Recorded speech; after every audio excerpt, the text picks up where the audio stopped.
আসসালামু আলাইকুম বন্ধুরা। সবাইকে আমার নতুন আরও একটি ব্লগে স্বাগতম জানাচ্ছি।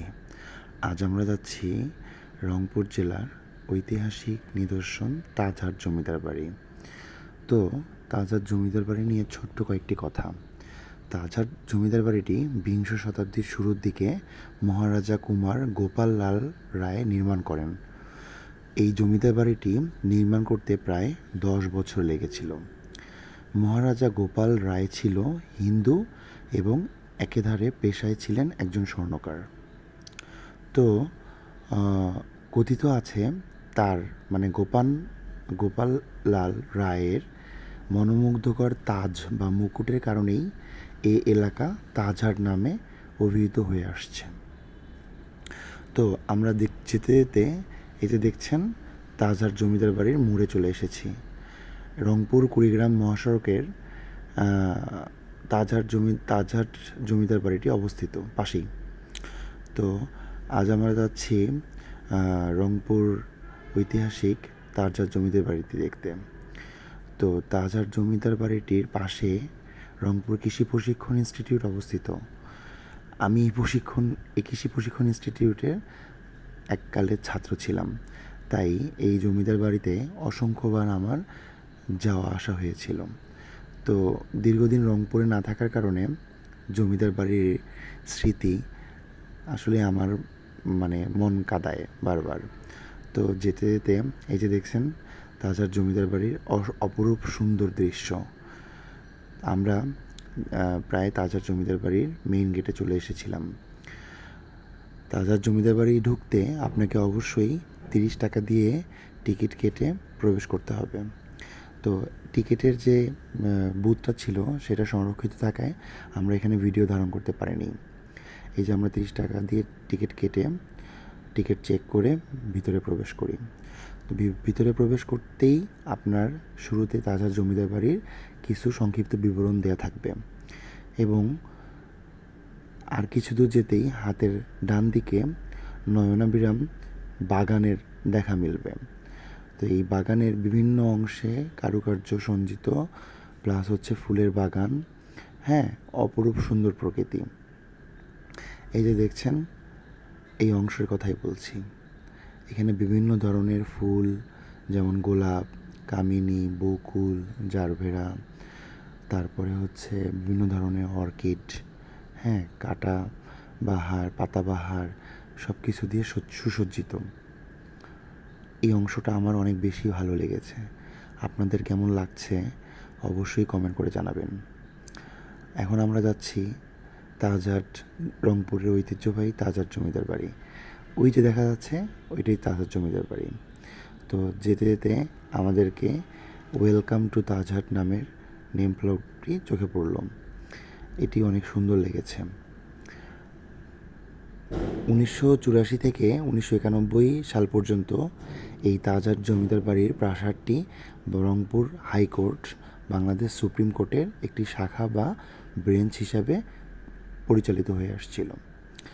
সেই সময়ে প্রেসিডেন্ট এরশাদ বিচার বিভাগ বিকেন্দ্রীকরণের লক্ষ্যে নিয়ে দেশের বিভিন্ন জেলা শহরে হাইকোর্ট বিভাগের আঞ্চলিক ব্রেঞ্চ স্থাপন করেন, যার একটি রংপুরে স্থাপন করা হয়েছিল। এই জমিদার বাড়িতে 1991 খ্রিস্টাব্দে গণতান্ত্রিক সরকার প্রতিষ্ঠার পর এই পদ্ধতি তুলে দেওয়া হয়। 1995 খ্রিস্টাব্দে বাংলাদেশ সরকারের প্রত্নতত্ত্ব বিভাগ প্রাসাদটিকে একটি সংরক্ষিত স্থাপনা তথা স্থাপত্য হিসাবে ঘোষণা করে। বাংলাদেশ সরকার এই স্থাপত্যের ঐতিহাসিক গুরুত্ব অনুধাবন করে 2005 খ্রিস্টাব্দে রংপুর জাদুঘরকে স্থানান্তর করে এই প্রাসাদের দ্বিতীয় তলায় নিয়ে আসে। আর এই যে দেখছেন এটি মূলত তাজহাট জমিদার বাড়ির প্রধান ফটক বা প্রধান কেন্দ্র। আর এখন আমরা যাচ্ছি তাজহাট জমিদার বাড়ির নিচের অংশটি দেখতে।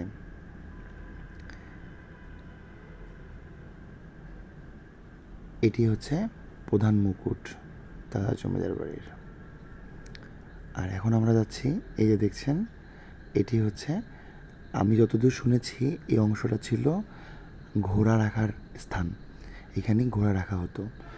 আর এই যে আমরা এখন নিচতলায় যাচ্ছি, নিচতলার প্রতিটি ফ্লোর, প্রতিটি অংশ সৌন্দর্যে ভরা এবং মনে হবে যে এতটাই কারুকার্য সঞ্চিত যা বলে বোঝানো যাবে না। আর আমি যতদূর শুনেছি এই তাজহার জমিদার বাড়ির পাথরগুলো ভারতের আগ্রা থেকে আনা হয়েছিল।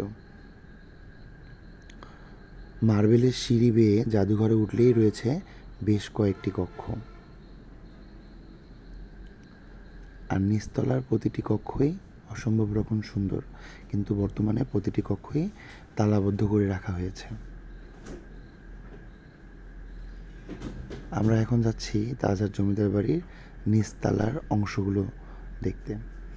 এই যে দেখছেন হাতের ডান পাশে এই অংশটি একটি সিঁড়ি রয়েছে, কিন্তু বর্তমানে এই সিঁড়িটি দর্শনার্থীদের জন্য কাঁটাতারে বেড়া দিয়ে আবদ্ধ করে রাখা হয়েছে।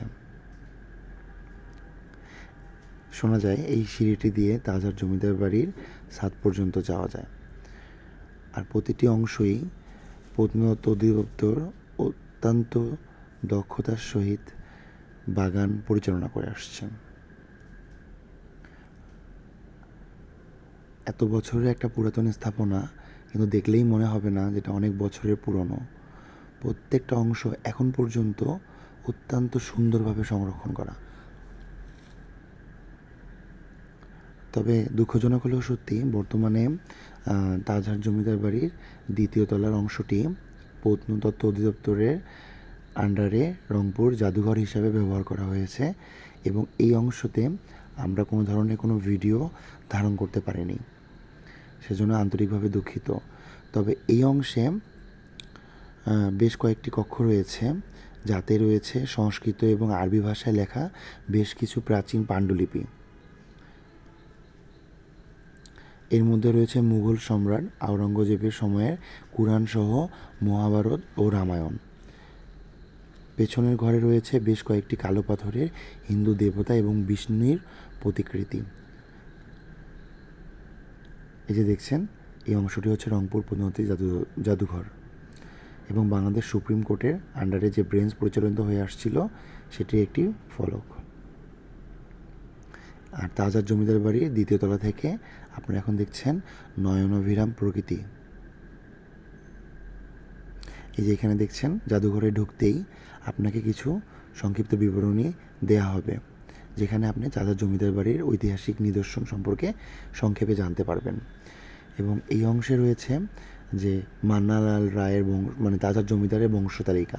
মান্নালাল রায়, হ্যাঁ, তারপর ধর্মপাল লাল রায়, তারপরে উপেন্দ্রলাল রায়, হ্যাঁ, তারপরে যে মহারাজা গোপাল রায়, হ্যাঁ, সবার নাম। এবং দ্বিতীয় তলার আপনি জাদুঘরের অংশটি বাদ দিয়ে পুরো অংশটিতেই বিচরণ করতে পারবেন এবং ছবি বা ভিডিও ধারণ করতে পারবেন। শুধুমাত্র জাদুঘরের অংশেই ছবি তোলার নিষেধাজ্ঞা রয়েছে। তো তাজহার জমিদার বাড়ির প্রকৃতি কেমন লাগলো তা জানাতে ভুলবেন না। আর পরবর্তী ব্লগ দেখার জন্য সাথে থাকুন। ধন্যবাদ।